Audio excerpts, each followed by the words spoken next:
Bapa di surga, kami berterima kasih untuk pimpinan sampai hari ini. Berkatilah semua kami yang hadir pada hari ini, sehingga kami boleh mengerti pimpinan Tuhan. Dalam nama Tuhan Yesus, penebus dan juru selamat kami yang hidup, kami sudah berdoa. Amin. Saudara-saudara, mari kita membaca kitab suci dari Wahyu pasal kedua, mulai dari ayat ke-24. Kita membaca kitab Wahyu pasal kedua, mulai dari ayat ke-24. Kita mendapatkan dan mari kita bersama-sama membacanya. Wahyu pasal kedua, mulai ayat 24. Tetapi kepada kamu, yaitu orang-orang lain di Tiatira yang tidak mengikuti ajaran itu dan yang tidak menyelidiki apa yang mereka sebut seluk-beluk iblis. Kepada kamu aku berkata, aku tidak mau menanggungkan beban lain kepadamu.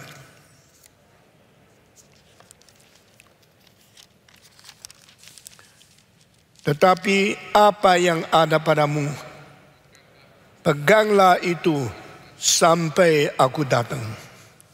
Dan barang siapa menang dan melakukan pekerjaanku sampai kesudahannya, kepadanya akan kukaruniakan kuasa atas bangsa-bangsa. Dan ia akan mereka dengan tongkat besi. Mereka akan diremukkan seperti tembikar tukang periuk, sama seperti yang ku terima dari Bapakku. Dan kepadanya akan ku karuniakan bintang timur. Siapa bertelinga, hendaklah ia dengarkan apa yang dikatakan Roh kepada Jumaat-Jumaat. Hari ini kita akan sampaikan terus bagian kedua dari surat Yesus untuk gereja Tiatira. Saudara-saudara, di dalam bagian pertama kita sudah bicara tentang bagaimana nabi palsu Yezebel. Yezebel bukan nabi, tapi dia mempura diri menjadi nabi. Yezebel seorang pelacur, seorang pejinah, seorang yang bergaul dengan berhala dan makan makanan yang disembayangkan kepada berhala yang palsu, lalu mengajar orang untuk berzina. Orang ini masuk ke dalam gereja, orang ini memberikan ajaran campuran, ajaran yang tidak murni, ajaran yang tidak setia, ajaran yang menyeleweng dan melawan Tuhan ke dalam gereja. Berarti ada gereja dan sebagian anggota Kristen yang tidak hati-hati dan tidak sepenuh jiwa untuk melayani Tuhan. Mereka gampang digoda, gampang ditarik oleh ajaran salah untuk pergi daripada fokusnya dan porosnya melayani Tuhan. Menjadi orang yang menyeleweng, orang yang menyembah berhala, dan orang yang berzina tidak setia kepada Tuhan.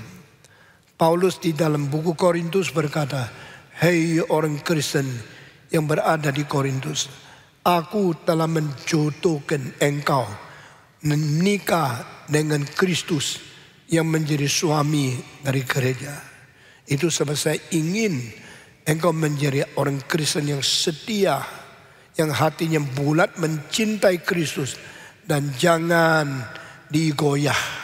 Jangan engkau dipengaruhi oleh ajaran salah sehingga engkau menyeleweng daripada kesetiaan yang asli. Sama seperti Hawa telah digoda oleh iblis sehingga dia bercabang hati dan jatuh di dalam dosa. Saudara-saudara, di dalam Alkitab perzinahan secara badania itu adalah dosa yang keji. Dan perzinahan secara rohani itu ketidaksetiaan kepada iman yang sejati. Barang siapa tidak setia kepada Tuhan, Barang siapa menerima ajaran salah, berkompromi dengan ajaran-ajaran yang sesat, itu ada perjinahan rohani. Apakah pikiran kita bulat? Apakah hati kita sempurna dengan seutuhnya, searah mencintai Tuhan dan setia kepada Dia? Ini yang dituntut oleh Tuhan. Hei Tiatira, gereja di Tiatira, di antara kamu ada orang yang mengikuti ajaran dari Yezebel, yaitu pelacur, pezina yang tidak setia dan memalsukan diri menjadi nabi. Ini berarti banyak ajaran dari orang-orang yang sebut diri nabi, orang sebut diri hamba Tuhan, yang ajarannya membuat kita menyeleweng, membuat kita keluar dari jalur yang benar, dari kesetiaan kepada Tuhan. Itu sebab Tuhan sangat tidak senang waktu melihat kita menyeleweng dan tidak setia kepada Dia. Itu saya akan memukul Yezebel, akan menghukum dia, jatuhkan penyakit yang keras supaya dia tidur di tempat tidur. Tempat tidur Yezebel ada tempat dia main sama laki-laki. Tempat tidur Yezebel tempat dia menjual badannya, main seks dan menjadi orang yang tidak setia. Dan di situ saya bikin dia tidur. Kamu suka main di tempat tidur, saya bikin tempat tidur tempat hukumanmu. Dan Tuhan berkata, Yezebel, anak-anakmu saya akan bunuh satu persatu sampai mati semua. Yang kau buahi, yang kau hasilkan melalui perzinahan, anak-anak yang keturunan pezina, yang keturunan tidak setia, yang keturunan yang seksnya najis, saya akan bunuh satu persatu.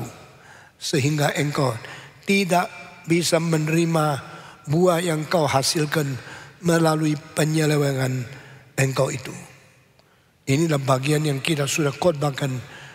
Sekarang kita sambung dari ayat ke-24. Tetapi sebagian lain, berarti orang ini ada orang-orang di Tiatira yang berbeda dengan orang-orang yang ikut pezina itu. Orang-orang yang tidak dicemarkan oleh ajaran yang palsu itu adalah orang-orang yang setia, orang-orang yang taat kepada Tuhan, kepada orang yang lain di antara kamu, yaitu yang tidak mengikuti ajaran dari Yezebel. Berarti ada sebagian yang baik. Mungkin mereka diasingkan, mereka mungkin dimarginasikan, mereka mungkin dianggap orang lain, orang aneh, orang tidak normal. Ini biasa terjadi. Pada waktu gereja sebagian besar sudah menyeleweng, yang lain bagian yang tetap setia dianggap oleh mereka yang menyeleweng, orang ini tidak sehati, orang ini tidak sama dengan kita, dia bangsa lain, dia suku lain, dia kelompok yang berlainan. Mereka dihina, mereka dikucilkan, mereka dimarginasikan oleh kelompok banyak yang sudah rusak. Di semua gereja kebanyakan mempunyai dua kelompok. Sekelompok yang anggota setia kepada Tuhan, dan sekelompok anggota yang menyeleweng daripada Tuhan. Jikalau yang menyeleweng lebih banyak dari yang setia, maka yang setia dikucilkan, dimarginasikan, dianggap aneh, dan dianggap yang berbeda. Nah, inilah terima surat bagian kedua dari Tuhan Yesus. Tetapi bagi yang lain dari antara mereka, dari yang bagi lain di gereja Tiatira yang tidak menerima ajaran Yezebel, yang tidak dipengaruhi untuk menyeleweng, yang tetap setia kepada aku, Tuhan berkenan kepada orang Kristen semacam ini. Tuhan berkenan kepada orang Kristen yang tidak mau kompromi, yang tidak mau menyeleweng, dan tidak mau berontak kepada Tuhan. Orang-orang ini mendapatkan ajaran Inilah firman Tuhan. Saudara-saudara, ajaran kepada orang-orang Tiatira abad ke-24, tetapi kepada kamu, itu orang-orang lain di Tiatira yang tidak mengikuti ajaran itu dan tidak menyelidiki apa yang mereka sebut seluk-beluk iblis, kepada kamu aku berkata. Saya menjelaskan dulu. Di sini kan tidak ikut ajaran itu dan tidak mempelajari seluk-beluk. Yang disebut seluk-beluk ini artinya apa? Yaitu misteri yang dalam dari ajaran penyeleweng itu. Saudara-saudara, banyak orang dengar khotbah rasa gampang sekali ya. Khotbahnya dangkal. Mereka ingin maju supaya kelihatan lebih hebat dari orang lain, lebih mendalam dari orang lain. Ada sebagian orang ikut kebaktian banyak sekali. Akhirnya iman bukan maju, imannya makin kacau balau. Saudara-saudara, orang miskin selain kerja berat, capek, hari Minggu dengar khotbah. Kalau orang miskin yang kerja berat, capek, tapi minggunya memilih gereja yang baik, berbahagia lihat dia. Karena dia bagaimana capeknya, minggu dapat istirahat di hadapan Tuhan. Dengar firman Tuhan menghibur dan menambah kekuatan yang baru. Lalu mereka kerja lagi, capek, kerja lagi banyak, kerja lagi dengan segala beban yang berat. Minggu kembali kepada Tuhan, dapat penghiburan, dapat peristirahatan rohani di dalam kebaktian di hadapan Tuhan Allah. Tetapi ada semacam orang yang kaya, yang tidak ada kerjaan, saben hari eng butauloh, saben hari waktunya kebanyakan. Lalu mereka kira, saya cuma dengar khotbah di gereja saya. Apalagi kalau dengar gereja khotbah dari nabi-nabi yang tidak baik, dari pendeta-pendeta yang khotbahnya tidak beres. Sesuai itu dia mengatakan, saya ingin mendapat lebih banyak. Lalu dia pergi lagi cari gereja ini, gereja itu. Ternyata dia kira dia makin belajar, makin limpah, makin kaya, makin memperdalam pengetahuan tentang Alkitab. Tetapi mendengarkan pendeta-pendeta yang tidak beres. Saudara-saudara, sangat berbeda. Orang yang pilih gereja yang benar dan orang yang masuk ke dalam gereja yang tidak benar. Bagaimana engkau bisa tahu gereja ini benar atau gereja ini tidak benar? Bagaimana menguji pendeta ini motivasinya baik atau pendeta ini mempunyai motivasi yang lain? Tidak gampang bagi orang Kristen biasa untuk menguji, membandingkan dan membedakan yang mana benar, yang mana tidak benar. Mungkin perlu bertahun-tahun menjadi orang Kristen, baru engkau pelan-pelan sadar perbedaan antara pendeta dan pendeta, perbedaan antara gereja dan gereja. Karena engkau sudah lama mulai mengerti ada perbedaan, mulai menemukan apa perbedaannya, mulai mengerasai apa yang benar dan tidak benar. Ini tidak gampang. Banyak orang Kristen begitu masuk gereja salah, dia kira itu betul. Lalu seumur hidup terus memperdalam di dalam ajaran yang tidak benar. Lalu dianjurkan, coba dengar yang benar. Jangan sombong ya, kau kira yang benar, orang lain semua salah. Nah, banyak orang mempunyai sikap seperti ini terhadap GRII. Kami tidak berani mengatakan kami gereja yang terbaik. Tapi kami berusaha untuk mempelajari firman Tuhan dengan tuntas, dengan membandingkan, dengan memperdalam, dan dengan mengerti, minta pengertian dari Roh Kudus. Saudara-saudara, saya kira di sini banyak orang Kristen yang mungkin sudah lebih 10 tahun, 20 tahun menjadi orang Kristen, mengikuti banyak gereja. Dan pelan-pelan engkau sadar perbedaan. Engkau setelah sadar perbedaan, engkau mulai menghargai, mengasihi ajaran yang benar, pelihara baik-baik, dan merenungkan, lalu majulah rohanimu. Tetapi ada sebagian orang Kristen yang sudah kebiasaan jajan-jajan di sini sama. Mau rasa semua khotbah yang berbeda, semua pendeta dan ajaran yang berlainan, lalu merasa diri lebih kaya dari orang lain. Akhirnya menerima semacam ajaran yang kelihatannya banyak seluk-beluknya, banyak misterinya, banyak rahasia-rahasia. Lebih daripada gereja yang lain, lebih dari gereja biasa. Itulah paling banyak, pengetahuan paling dalam. Saya mau tanya, kalau saudara ajaran lebih penting benarnya atau lebih penting dalamnya? Coba jawab. Coba jawab. Ajaran yang engkau terima lebih penting dalamnya atau lebih penting benarnya? Jawab. Benarnya. Jangan mementingkan dalamnya. Karena orang yang pakai bahasa yang sangat sulit, puisi yang sangat dalam, retorik yang sangat indah, lalu engkau tertipu, engkau terbius dengan keindahan retorik, kedalaman bahasa, kemisterian daripada makna. Engkau rasa saya lebih tinggi. Saya lebih tinggi dari orang-orang lain. Karena saya mengerti khotbah yang dalam-dalam. Engkau terlalu dangkal.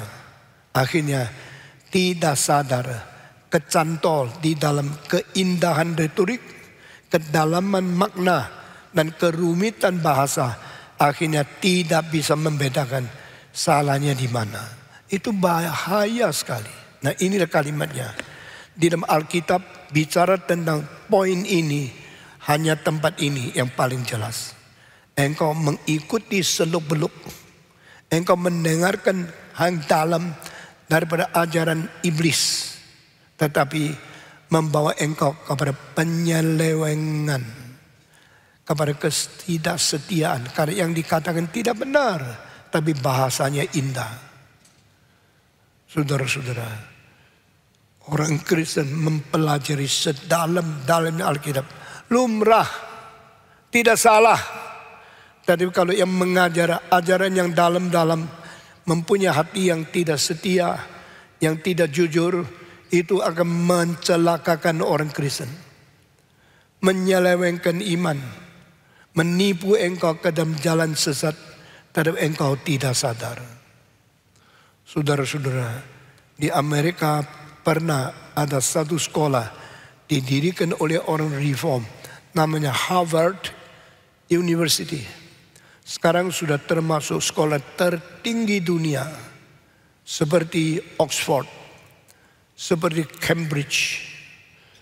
Maka Harvard, Yale gabung masuk ke dalam sekolah tertinggi. Saudara-saudara, setelah Harvard didirikan kira-kira 70-80 tahun, mulai merosot moralnya, tetapi pengetahuannya tidak merosot. Saudara perhatikan, orang belajar teologi, pengetahuan maju terus, tapi mungkin rohaninya, kejujuran yang merosot, dia tidak sadar. Orang kalau sudah dapat gelar PhD, lalu dia menyeleweng menjadi orang tidak jujur, PhD-nya tetap sama, pengetahuan tetap dalam, dia punya pencapaian akademik tetap diakui oleh seluruh dunia, tapi dia sudah tidak setia sama nyonya, sudah tidur sama pelacur. PhD-nya masih ada. Saat itu hatinya tidak benar, pikirannya masih benar. Nah, ini bahaya sekali. Kalau orang mempunyai akademik yang tinggi sekali, pengetahuan yang sangat-sangat canggih, tinggi, tapi moralnya mulai merosot, mulai mengikuti ajaran iblis. Di dalam kesadaran orang biasa tidak menemukan salahnya apa, tapi di dalam orang mempentingkan spiritual langsung mengetahui orang ini sudah tidak jujur lagi. Saudara-saudara, yang pintar dagang banyak, yang jujur dagang sedikit. Mengerti kalimat ini? Yang sudah belajar pengetahuan ekonomi, pengertian teknik dagang banyak, Tapi kalau mereka teknik dagang maju terus, etika dagang turun terus, mereka menjadi penipu yang besar di dalam dunia ini. Masih ingat 12 tahun yang lalu ada seorang namanya Maddox. Orang ini menipu ribuan, ratusan ribu, puluhan ribu orang punya uang. Akhirnya ditangkap di Amerika dan divonis masuk penjara. Coba banyak hidup siapa yang bisa panjang, cukup waktu berada di dalam penjara untuk 152 tahun. Waktu dia ditangkap sudah hampir umur 60. Kalau dia mesti berada di penjara 152 tahun, berarti dia mesti hidup sampai umur 200, tidak boleh mati. Baru cukup waktu menjalankan hukumannya di penjara itu. Tetapi tidak mungkin kan, berarti dosanya lebih besar daripada umur panjangnya di dunia ini. Akhirnya orang tidak percaya, ini orang terkenal di dalam perbankan. Ini orang terkenal di dalam dunia komersial, dunia dagang. Kenapa menipu? Apa salah? Atau sungguh-sungguh hatinya tidak jujur ingin menipu? Diselidiki, akhirnya ketahuan dia memang ingin menipu. Lalu ada satu orang setelah dia masuk penjara 3 tahun, datang mewakili wartawan, mengunjungi dia dan memberikan semacam wawancara dengan dia. How do you feel, Mr. Maddox? You are now in the prison. You have to practice your punishment for another 149 years. What do you feel when you are living in the prison? Engkau sekarang hidup di dalam penjara. Apa perasaanmu? Istrinya sudah seperti orang gila karena suaminya masuk penjara. Baru nikah tidak dapat sampai 20 tahun. Masuk penjara mesti 150 tahun. Istrinya tidak ada suami, anaknya berantakan.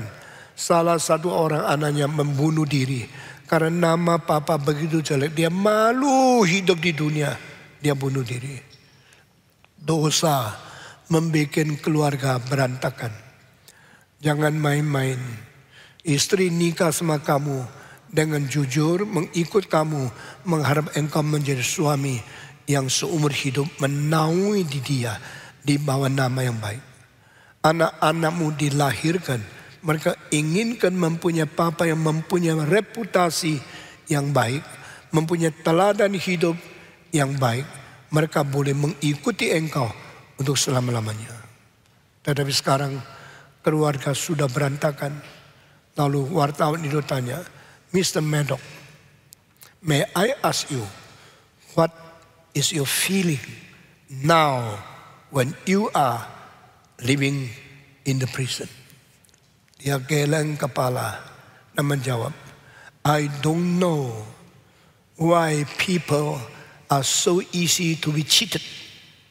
Saya tidak habis pikir. Saya tidak mengerti kenapa manusia begitu gampang ditipu oleh saya. Akhirnya ratusan ribu orang uangnya masuk di bank saya.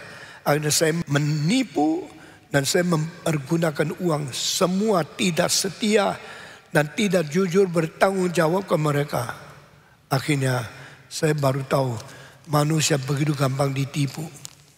Saudara-saudara, ada uang, serahkan ke mana? Serahkan kepada manusia, serahkan kepada orang tidak jujur. Itu bahaya bukan? Tetapi orang tidak rasa tanggung jawab hati nurani. Tidak merasa harus setia untuk memimpin, untuk menjaga uang orang yang serahkan kepada dia. Dia pakai seenaknya, hancur seluruh bank itu. Dan dia masuk penjara. Saudara-saudara, manusia gampang ditipu. Itu setan mengetahui bagaimana memakai tipuan untuk merebut, untuk mengambil, mencuri imanmu kepada Tuhan. Banyak orang Kristen terlalu gampang percaya kepada yang tidak benar. Asal pidatonya enak didengar, bahasanya, retoriknya sangat mendalam, dan engkau menjadi sasaran orang belajar. Saudara-saudara, tadi saya berkata, berbahagialah orang yang masuk gereja langsung menemukan gereja yang jujur, pendeta yang setia, yang bertanggung jawab mengajarkan firman Tuhan. Tapi kalau engkau dari permulaan masuk gereja yang salah, dengar khotbah yang tidak setia, engkau ditipu, rohanimu seumur hidup tidak beres. Bagaimana engkau akan bertemu dengan Tuhan waktu Dia datang kembali? Bagaimana engkau menghitung kira-kira waktu engkau pada hari kiamat menerima penghakiman dari Tuhan? Ini kasihan sekali. Di antara kamu ada orang lain, sebagian yang tidak menerima ajaran Yezebel dan tidak ikut dia menerima makanan bekas sembahyang kepada berhala. Engkau yang setia, engkau yang menang. Ini bagian kedua adalah berita dari surat Yesus kepada orang Kristen, sebagian yang menang itu. Lalu apa yang dikatakan di sini? Tuhan Yesus berkata, engkau tidak ikut ajaran itu. Dan engkau juga tidak menyelidiki apa yang mereka sebut seluk-beluk iblis. Engkau tidak menyelidiki rahasia iblis. Berarti iblis memalsukan kebenaran, lalu memberikan pengajaran supaya orang mengetahui yang lebih dalam, lebih dalam, lebih dalam. Saya tadi mengatakan ajaran itu bukan dalam yang menjadi penting, benar yang menjadi penting.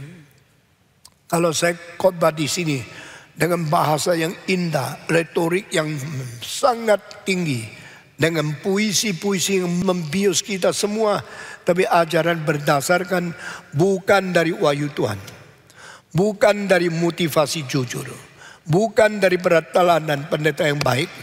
Ajaran saya bagaimana indah hanya menjadi racun, hanya merusak imanmu. Itu sebab orang Kristen mesti pintar-pintar menyelidiki ajaran yang kau terima. Mesti setia, sungguh jujur untuk semua patuh kepada Tuhan. Kalau tidak, gereja gampang sekali ditipu. Ditipu oleh ajaran yang kelihatan muluk, yang seluk-beluknya mendalam, tetapi motivasi pengajar tidak jujur dan asal usul bukan wahyu dari Tuhan. Gereja akan hancur di dalam iman, menyeleweng di dalam kesetiaan, akhirnya menjadi seperti pelacur yang tidak setia kepada suami yang asli. Itulah gereja yang perlu menerima surat ini. Tuhan Yesus berkata, kamu yang tidak ikut ajaran Yezebel dan tidak mengikut sedikit seluk-beluk daripada setan, saya berkenan kepada kamu. Saudara-saudara, waktu saya muda, saya rasa kitab suci terlalu gampang. Begitu baca langsung mengerti. Tidak usah cari kamus. Tapi kalimat-kalimat daripada Kongfucu di timur, daripada Plato di barat, waktu baca sulitnya. Banyak orang tidak suka baca buku filsafat karena bahasanya dalam, susah dimengerti. Mesti terus buka akan kamus. Akhirnya baru satu kalimat sudah cari berapa kamus. Kalimat selanjutnya tumpuk lebih banyak. Kalimat selanjutnya lagi. Semua makin tidak ngerti. Akhirnya bosan baca buku filsafat. Akhirnya mempunyai satu. Yang saya tidak ngerti itu buku yang hebat. Yang saya mengerti buku yang terlalu gampang. Banyak orang meremehkan kitab suci. Banyak orang tidak menghargai firman Tuhan. Karena ini bahasanya terlalu gampang diterima, terlalu dangkal. Tapi waktu engkau baca filsafat, wah itu baru pengertian tinggi. Yesus tidak ada apa-apanya. Tetapi Plato, Aristotle, René Descartes, Leibniz, Immanuel Kant, semua filosof-filosof itu tinggi sekali pengetahuannya. Engkau salah. Yang dicatat di Alkitab, semua kebenaran yang engkau tidak sadar. Banyak filsafat mempunyai penyelewengan yang engkau juga tidak bisa membedakan, tidak bisa mengerti melalui penyelidikan. Itu sebab yang benar lebih penting dari dalamnya. Seperti nyonya yang baik lebih penting daripada perempuan yang cantik. Jikalau cantiknya menarik tapi hatinya tidak jujur, menjadi nyonyamu akan merusak anak-anakmu, akan mencintai uangmu bukan mencintai dirimu. Akhirnya keluargamu berantakan hanya karena engkau tergoda oleh kecantikan seorang perempuan dan tidak memperdulikan keindahan moralnya. Demikian dalam teologi. Kalau teologinya dalam, bahasanya indah, tapi motivasinya tidak baik, teladannya tidak jujur, itu teologi yang sangat membahayakan. Benjamin Inton yang kita utus sekolah di Amerika, dari Reform dia mendapatkan S1. Dari Yale dia mendapatkan S2. Dari Boston College dia mendapatkan S3. Salah satu pendeta yang pendidikan paling tinggi di tengah-tengah kita adalah Dr. Benjamin Inton. Setelah dia selesai master, pulang ke Indonesia, lalu pergi lagi untuk S3. Waktu bilang, saya tanya, bagaimana pelajaran engkau di Yale University? Dia menjawab, luar biasa dosen saya. Kamu belajar apa dari dia? Belajar Christian ethic, etika Kristen. Pengajarannya bagaimana? Pengajarannya bagus sekali. Pikirannya tajam luar biasa. Dia punya teori begitu indah. Dan saya bisa jadi murid dia, saya sangat bangga. Saya kejar lagi. Benjamin, dosenmu itu baik di dalam hal apa? Di dalam pengetahuan, di dalam akademik, di dalam teknik ngajar, di dalam logikanya. Hebat sekali. Saya tanya lagi, dia mengajar etika? Iya. Etika dia bagus nah? Diam. Benjamin tidak jawab. Saya kejar lagi. Tolong kasih tahu saya, etika profesional itu baik atau tidak? Inilah sayangnya Pak Tong. Orang itu pintar, pengetahuannya tinggi, pikirannya tajam, logikanya kuat, teknik pengajarannya canggih sekali. Tetapi, jujur saja, etikanya tidak baik. Saya bilang, loh, yang mengajar etika, boleh etika tidak baik. Kalau dia mengajar etika, sendiri tidak jalankan etika, engkau puas menjadi muridnya. Ya itulah sayangnya. Alangkah baiknya, kalau teori tinggi, prakteknya juga tinggi. Coba kasih tahu saya, praktek yang kurang tinggi itu apa? Baru dia bocor rahasia. 4 profesor saya, yang satu baik, yang 3 lain semua pinter, tapi semua cerai sama istrinya, lalu nikah sama murid yang lebih cantik, lebih muda. Bahkan ada satu nikah 4 kali, cerai, ganti lagi lebih muda, lebih cantik, cerai, ganti lagi memuda, lebih cantik, cerai, istri keempat, murid sendiri yang sangat muda dan cantik. Lalu saya tanya dia, kau kira dia berhak menjadi dosenmu? Dia bersyarat menjadi profesormu?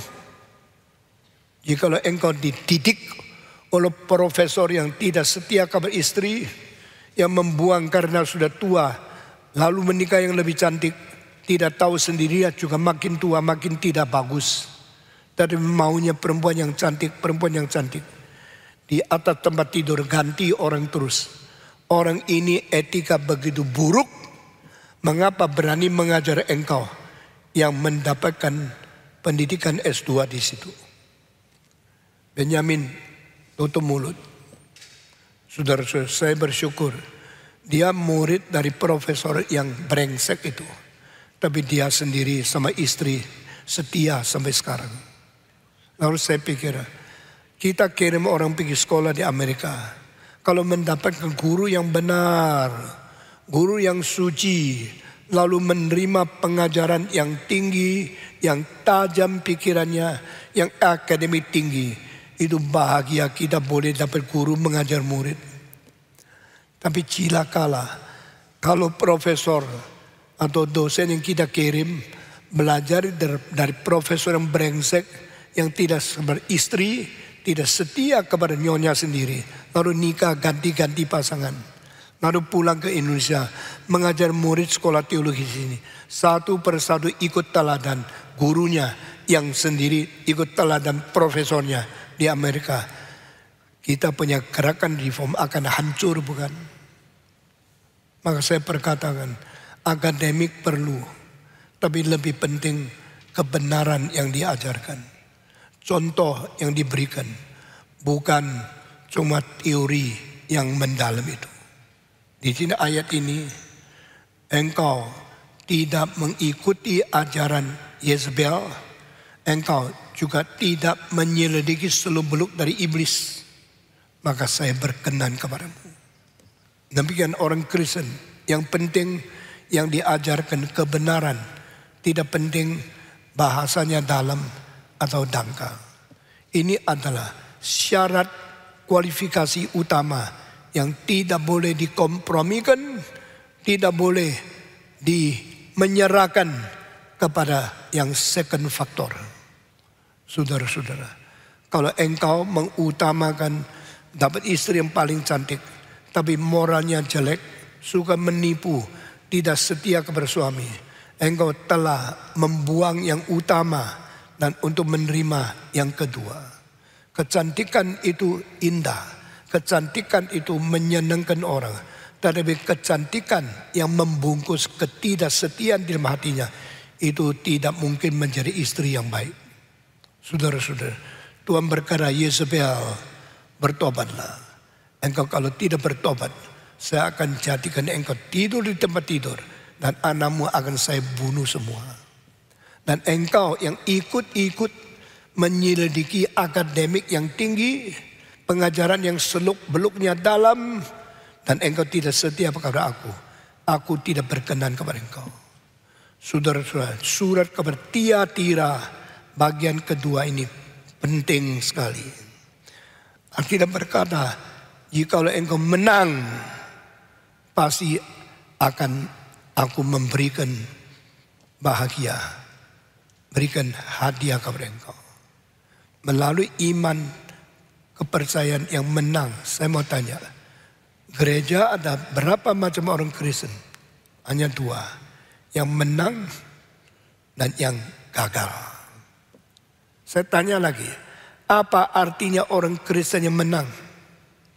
Apa artinya orang Kristen yang gagal? Kita semua mau jadi orang Kristen menang. Boleh, kita senang menang. Tapi menang lain dengan semaunya menang TV. Menang bukan semaunya menang TV. Saudara-saudara, negara bisa maju itu tidak salah. Amerika dulu dijajah oleh Inggris. Inggris dikalahkan oleh Amerika.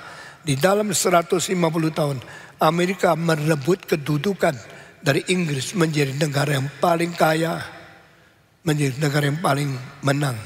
Tapi Amerika tidak pakai cara curang. Tapi sekarang kita melihat Jepang ingin menjadi nomor satu. Dia bertempur membom di Honolulu, membom di Hawaii, akhirnya dikalahkan. Dikasih bom atom, baru reda, tidak berani sombong lagi.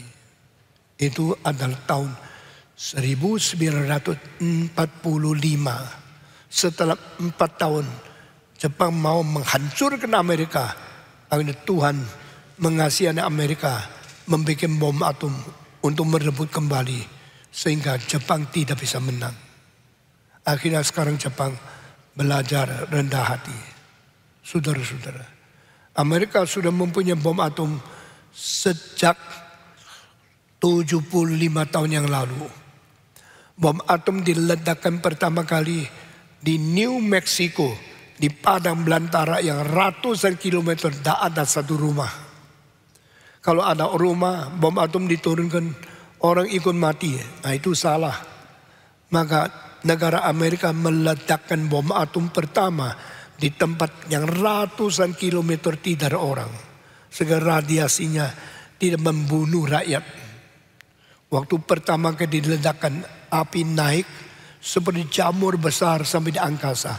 Ledakan keluar, lalu hancur tempat itu. Yang dari jauh melihat, ledak kapal terbang lewat tempat itu. Jatuhkan bom atom yang namanya Little Boy. Sesuai itu ledakan besar sekali. Seluruh wilayah rusak. Seorang saintis berteriak, "Oh God, we human being have already created hell for ourselves." Oh Tuhan, kami umat manusia sudah menciptakan neraka untuk diri manusia sendiri. Akhirnya tidak sangka bom atom harus diledakkan di Hiroshima, harus diledakkan lagi di Nagasaki, sehingga ratusan ribu orang Jepang bunuh habis, ledak, hancur. Ada yang langsung mati, ada yang 10 tahun kemudian baru mati.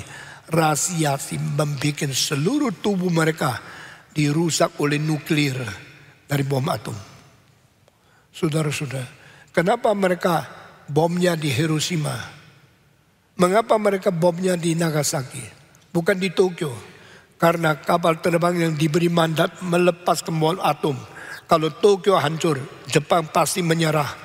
Kalau tidak hancur, mereka akan menjadi penipu di dunia, menjadi pemenang. Lalu kapal terbang sampai di Tokyo. Awannya gelap, seluruh Tokyo tertutup oleh awan sehingga tidak bisa lihat sasarannya. Akhirnya mereka terbang lewat Hiroshima. Begitu sampai di Hiroshima, terang benderang, tidak ada awan, seluruh kota kelihatan. Maka mereka ambil keputusan, bom Hiroshima. Cilakalah orang yang hidup di kota Hiroshima. Sementara bahagialah orang yang hidup di Tokyo. Karena awan telah menyelamatkan mereka. Tidak ada awan, hari yang terang benderang membuat mereka kesempatan dibom. Di dalam 2 hari yang mati ratusan ribu. Tapi Kaisar Jepang tidak tahu. Masih enak-enak hidup di istana Tokyo. Lalu hari ketiga orang datang ke Tokyo minta memberitahu kabar Kaisar. Baru Kaisar sadar Hiroshima sudah tidak ada. Kota itu sudah hancur sampai tanah debu. Rumah-rumah sudah semua rusak. Semua sudah dibom. Saya tidak tahu ada orang bisa mentayangkan kota Hiroshima yang sudah dibom. Semua rusak. Ribuan bangunan hancur. Kalau bisa tayangkan. Kalau tidak bisa lain kali. Saudara-saudara, hari ketiga baru pertama kali Kaisar tahu Jepang di dalam kebahayaan. Lalu hari keempat lebih banyak laporan. Akhirnya dia menetap, saya menyerah. Suruh orang menyerah itu tidak gampang. Suruh orang rendah hati tidak gampang. Sampai akhir harus dipukul, hancurkan dia. Baru dia mau rendah hati. Saudara-saudara, mau bikin orang teroris menyerah tidak gampang. Mau bikin Amerika rendah hati tidak gampang. Mau bikin orang ambisi seperti Jepang menyerah tidak gampang. Waktu bom atom mau diletuskan, maka seorang pembikin bom atom dengan teorinya Einstein, tapi dikerjakan, diperkembangkan oleh Oppenheimer. Oppenheimer mengatakan, saya boleh tidak melakukan dosa yang begitu besar. Satu kali meletakkan bom, saya membunuh ratusan ribu. Bukankah saya menjadi kriminal terbesar semenjak Adam sampai sekarang? I will be the greatest criminal, the greatest murderer to kill many people in my life, in the history of mankind. Tapi dia terus bergumul berapa hari. Sampai akhir satu kalimat menenangkan dia. Do it, Do not be afraid. Because when you use your atomic bomb in this war, by using the atomic bomb in this war, you will stop all wars. Dengan pakai bom atom meledak, peperangan ini akan menghentikan semua peperangan. Dunia tidak ada lagi perang karena ketakutan bom atom. Buktinya sejak tahun 45 sampai tahun 2021, 76 tahun. Tidak ada peperangan pakai bom atom. Karena terlalu dahsyat, terlalu menakutkan. Apalagi teknologi bikin bom atom sudah maju berpuluh-puluh kali. Kalau dulu satu bom atom membunuh 300.000. Sekarang satu bom nuklir bisa satu bom bisa membunuh 2 juta orang. Saudara, nah inilah fotonya daripada Hiroshima. Seluruh kota hancur menjadi seperti ini. Lebih ribuan bangunan habis dan menjadi kota rata. Itu bom atom yang diletakkan untuk mematikan manusia. Saudara saya, kita khotbahkan di semua berdasarkan fakta, bukan teori yang kosong-kosong. Saudara-saudara, lihatlah kota yang tadinya mobil, jalan orang, kereta, ramai sekali. Akhirnya jadi begini. Saudara tahu apa namanya peperangan nuklir? Apa artinya bom atom?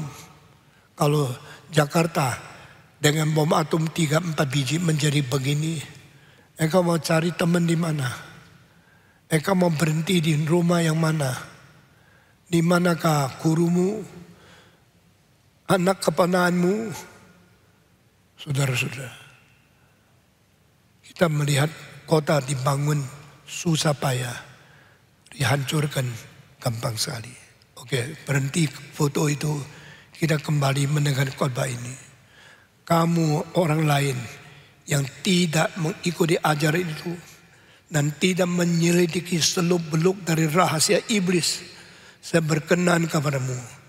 Dan Yesus Kristus berkata, karena sebagian orang, jikalau engkau menang, aku akan karuniakan kepada engkau tongkat besi, supaya engkau menguasai segala bangsa.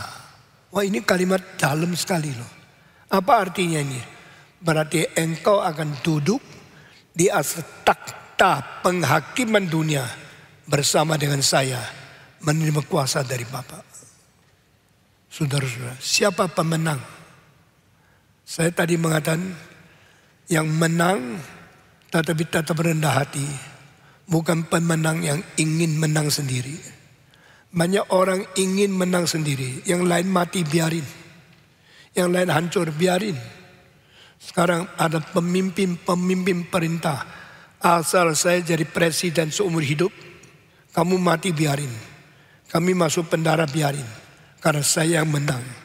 Hanya mau menang sendiri, biar orang lain hancur. Itu hatinya tidak baik. Teroris pakai bom meledak, sendiri mati. Tujuannya bukan bunuh diri. Kalau bunuh diri dia terjun ke laut bisa bunuh diri. Tapi dia mau bunuh lebih banyak orang. Jadi sekaligus masuk ke dalam orang-orang musuh, dia meledakkan bom yang menghancurkan diri, sekaligus menghancurkan orang lain. Itu namanya sama-sama menerima nasib binasa. Itu bukan menang. Yang disebut di sini orang-orang yang pelihara kesetiaan kepadaku. Jikalau engkau menang, saya memberikan kuasa kepadamu. Itu menang apa? Dengar definisi ini. Dengar baik-baik. Barang siapa yang berbagian di hasil penebusan Kristus, orang itu orang menang. Sekali lagi, anybody who take part in the fruit of the salvation of Christ, he is the winner. Orang yang berbagian di dalam hasil dari buah keselamatan Yesus Kristus, orang itu orang menang. Who never take part and no portion, no particular in the fruit of the salvation of Christ, is a loser. orang yang tidak berbagian di dalam penebusan Yesus Kristus dan hasilnya, orang itu orang kalah. Pak Tong, saya tidak ngerti. Coba jelaskan lagi. Saya kalimat yang lebih sederhana. Yesus mati untuk mengalahkan dosa. Yesus mati untuk mengalahkan setan. Yesus mati untuk mengalahkan maut, setan, dosa, kematian dihancurkan Kristus. Ini hasilnya keselamatan Yesus. Jika engkau berbagian di dalam hasil keselamatan Yesus Kristus, engkau pemenang. Kalau engkau juga mengalahkan dosa, engkau mengalahkan setan, engkau mengalahkan maut, engkau pemenang. Jadi orang Kristen yang menang atau orang Kristen bukan saja tidak takut dosa, tapi dia biasa meremukkan kuasa dosa. Dia penolak dosa.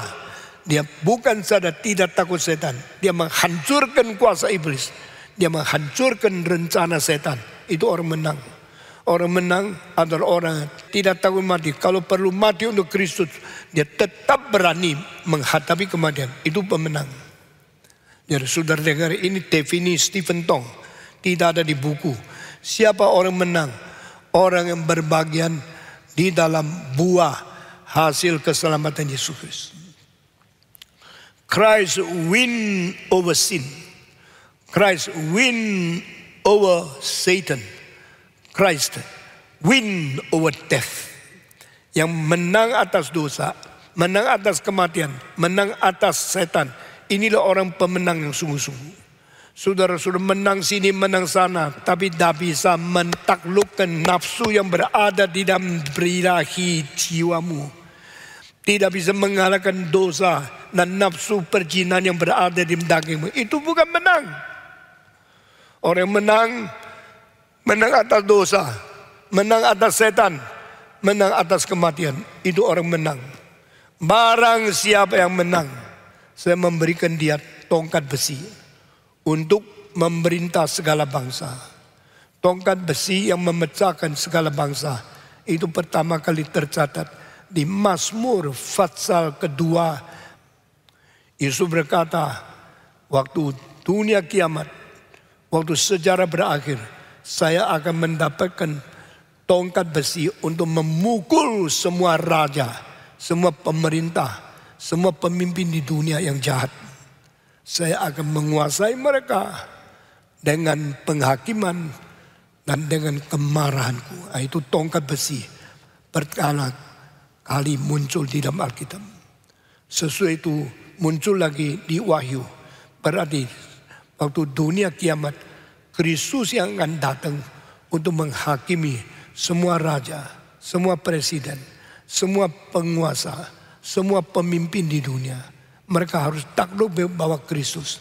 Dan waktu itu yang mendampingi Kristus hanyalah semacam orang Kristen. Yaitu orang Kristen yang menang.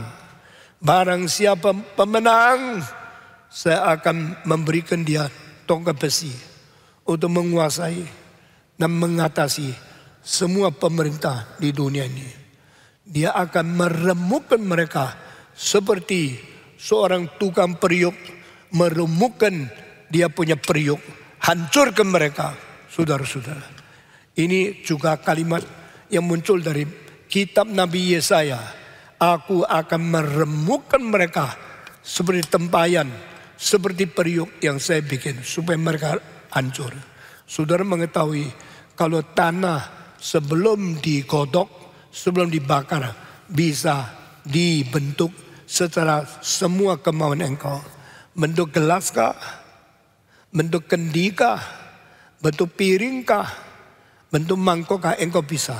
Tapi kalau sudah dibakar, sudah habis dibakar menjadi mangkok, menjadi tempayan, atau menjadi kendi, engkau remukkan. Tak mungkin ada orang bisa merubah atau mengembalikan bentuknya asli karena sudah dihancurkan. Di sini kalimatnya muncul. Dia akan meremukkan mereka seperti tempayan tiap dibakar di dalam kilin mereka yang dijadikan bentuk terakota yang sudah jadi.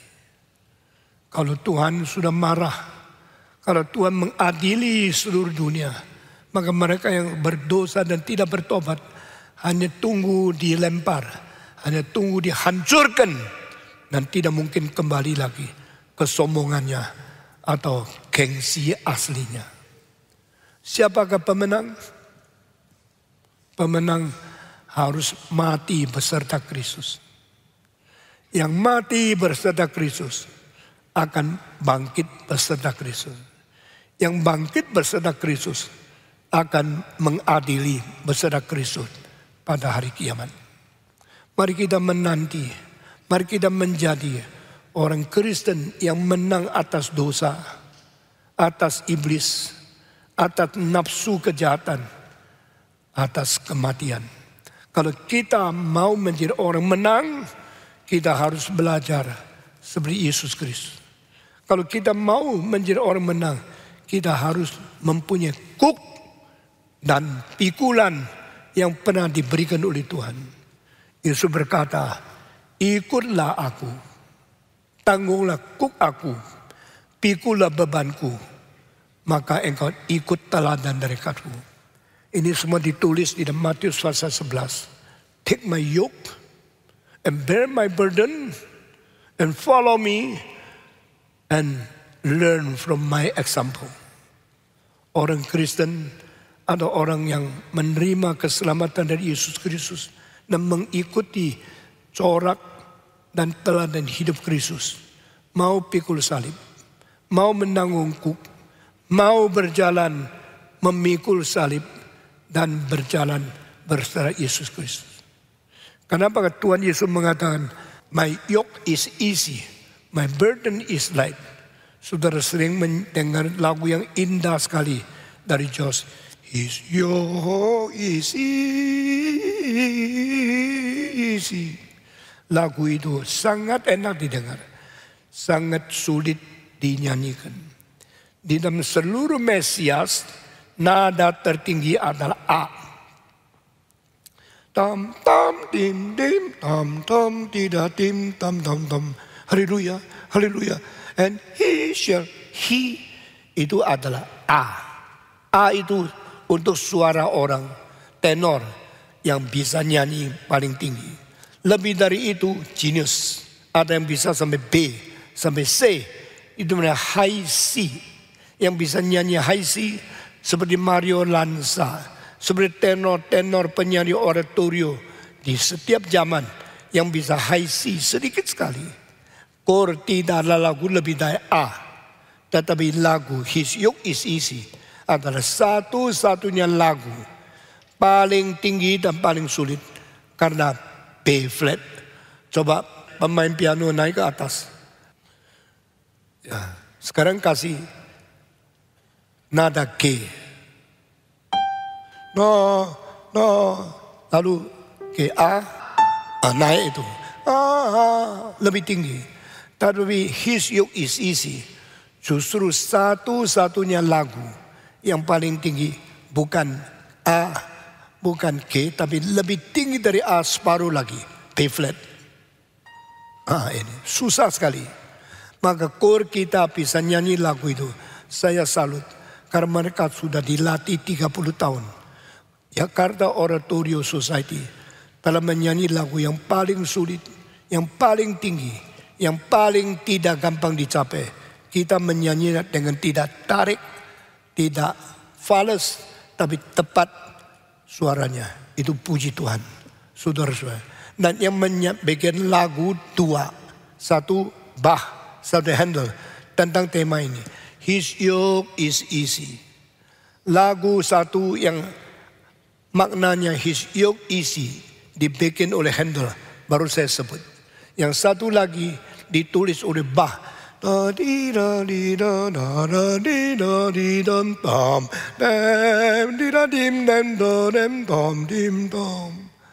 Lagu itu ciri khasnya adalah sangat sulit mempunyai nada tepat di dalam peralihan kalimat.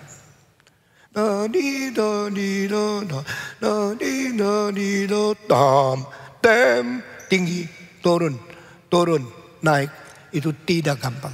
Banyak kor yang nyanyi lagu itu menjadi fals. Na ni na ni na na na ni na ni na na na. Semua fals. Tetapi yang kor yang baik bisa tepat setiap nada, yang perubahan kalimat. Saya bukan orang sembarangan. Saya mengajar musik. Saya memimpin kor. Sudah hampir 65 tahun. Semenjak saya umur 16, saya mengkontak Mesias. Karena saya umur 81. Saya menyelidiki. Saya membandingkan kor apa, lagu siapa, nadanya di mana, tulisan di dalamnya apa. Cocokkan yang tinggi, saudara tahu, bisa tinggi. O lebih sulit, E susah, A lumayan, I paling sulit. Tetapi tingginya his yoke is easy. Justru pakai paling tinggi tapi suaranya I. His yoke is easy. Itu susah sekali. Tapi handle pakai cara ini. Ba pakai cara ini. His yoke is easy. Dibikin oleh dua penggubah musik. Pakai nada yang paling sulit untuk menyanyikan kalimat yang paling gampang. His yoke is easy. His yoke is itu gampang. His yoke is itu susah. Tapi mereka justru memberitahu kepada kita yang gampang ternyata tidak gampang. Yang tidak gampang ternyata gampang. Tuhan berkata, my yoke is easy. My burden is light. Waktu engkau nyanyi enak didengar. Tapi perlu teknik yang tinggi sekali. Demikian saya tanya. Yoke itu adalah kayu yang melintang. Satu belah untuk satu sapi. Belah lain untuk sapi lain. Satu sapi di kanan, satu di kiri. Diikat tali dengan satu kayu yang malang. Sesudah itu ada kayu yang mujur dari depan sampai belakang. Di dalam tangan orang yang mengemudi kereta itu. Dan dua tali. Satu menghela sapi kanan, satu menghela sapi kiri. Dan mengimbangkan jalannya supaya tidak satu cepat satu pelan. Baru kereta ini bisa maju dengan stabil. Sekarang saya tanya, ini satu kayu malang, satu kayu mujur. Dari bawah lihat, tahu ini untuk sapi dua, maka dua belah ini. Tetapi kalau ini kita lihat, yuk ini dilihat dari atas. Ini kurang benar, ini bukan kereta, ini kayunya sampai di tanah. Yang sampai di belakang kereta yang menghela itu, coba lihat dari atas surga, lihat itu kayunya satu malang, satu mujur. Jadi apa? Tanda apa? Salib. Ini rahasianya. Baru Yesus berkata, take my yoke and my burden. Because my yoke is easy and my burden is light. Berarti kalau engkau mau melayani aku, bukan melayani sendiri. Kalau engkau melayani sendiri jenuh. Melayani sendiri bosan. Melayani sendiri capek. Melayani sendiri lesuh. Dan engkau akan kecewa, bersungut-sungut, tidak puas-puas. Engkau akan tanggung susah. Tetapi kalau engkau melayani aku, take my yoke, tangguhlah kuk bersama aku. Waktu engkau melayani, aku mendampingi engkau. Ini rahasianya Kristus. Barang siapa melayani Tuhan yang terus sungut-sungut, terus marah-marah, pelayanannya dah beres. Rohaninya dah beres. Imannya dah beres. Hidupnya dah sukacita. Karena dia menanggung yuk sendiri. Tapi kalau engkau menanggung pelayanan, engkau mengerjakan pekerjaan Tuhan bersama dengan Yesus Kristus. Walk together. You take the yoke together with Christ on your side and on his side. Dua sama-sama melayani. Engkau ada capek ditambah dengan ada sukacita. Saudara-saudara, saya lebih capek dari pendeta siapapun di dunia. Saya satu minggu bukan saja khotbah di Jakarta, harus terbang ke Singapura, lalu hari esoknya terbang ke Kuala Lumpur, lalu terbang ke Hong Kong, terbang ke Taiwan. Saudara-saudara, saudara tahu capeknya saya Saya bukan pendeta yang khotbah buka mulut, tutup mulut, terus tidur. Tidak. Saya kadang-kadang persiapkan firman Tuhan sampai malam jam 4. Tetapi saya kasih tahu, saya tidak pernah mengeluh kalau saya terlalu capek. Saya tidak pernah bersungut-sungut, Tuhan saya terlalu berat. Tanya nyonya saya yang tahun ini, sekarang bulan 4. 3 bulan lagi saya sudah nikah 50 tahun. Tanya dia selama 50 tahun pernah dengar pengeluhan saya. Aduh saya terlalu capek, saya terlalu berat. Oh Tuhan panggil orang lain bukan saya. Tak pernah satu kali. In 50 years never murmuring one time. Never unhappy. Feel too heavy to serve the Lord. Saya melayani dengan sukacita. Bagaimana capek tetap sukacita. Bagaimana lelah tetap rela melayani Tuhan. Setiap kali 2 kali khotbah di sini, lalu terbang ke Singapura. Khotbah 2 kali sampai jam 9 malam. Kaki 2 sudah bengkak semua. Karena terus berdiri. Sudah tua, tak kuat. Tetapi saya tetap bersukacita. Saya tidak pernah mengeluh. Karena ingat kalimat, His yoke is easy. His burden is light. Yang melayani Tuhan, ingat, jangan merasa capek. Jangan merasa beban terlalu berat. Jangan merasa engkau terlalu susah. Bersukacita dengan rela melayani Tuhan. Jikalau engkau menang di dalam hal ini, saya akan memberikan engkau beban yang sama. Mati beserta aku, bangkit beserta aku. Lalu aku akan bikin yang menang akan bersama-sama pegang tongkat besi untuk menguasai dunia. Hari ini saya khotbah sampai di sini. Sebagian lagi kita sambung hari depan. Kiranya Tuhan memberkati kita tidak ikut ajaran salah. Bisa mengalahkan semua musuh kita, bisa menjadi pemenang, berbagian di dalam buah keselamatan Yesus Kristus, menghancurkan semua rencana iblis, menghancurkan semua penggodaan daripada dosa, menghancurkan ketakutan kepada kematian, menjadi saksi Tuhan yang hidup. Mari kita berdoa. Semua tunduk kepala berdoa. Saya minta Pendeta Ivan Raharjo memimpin kita di dalam doa. Kami bersyukur ya Tuhan untuk firman yang Tuhan kembali berikan kepada kami. Biarlah Tuhan juga memberikan kepada kami hati yang lembut, hati yang subur, di mana firman itu boleh bertumbuh dengan baik dan kami boleh memiliki kesetiaan untuk menjalankannya. Tolong kami ya Tuhan untuk menanggung beban yang memang harus kami tanggung tanpa kompromi, sehingga pada harinya tiba Tuhan boleh melihat kami dengan memperkenankan apa yang sudah kami kerjakan bagi Tuhan. Berikan kepada kami kemampuan untuk membedakan apa yang benar, apa yang salah, dan berikan kepada kami ketekunan untuk setia menjalankan apa yang benar, sekalipun itu berat. Terima kasih Tuhan, berkatilah sisa dari ibadah ini, dan kiranya Tuhan sendiri terus memimpin kehidupan kami masing-masing menjadi gereja yang berkenan di hadapan Tuhan. Di dalam nama Tuhan kami Yesus Kristus kami berdoa dan kami mengucap syukur. Amin. Amin.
Amin.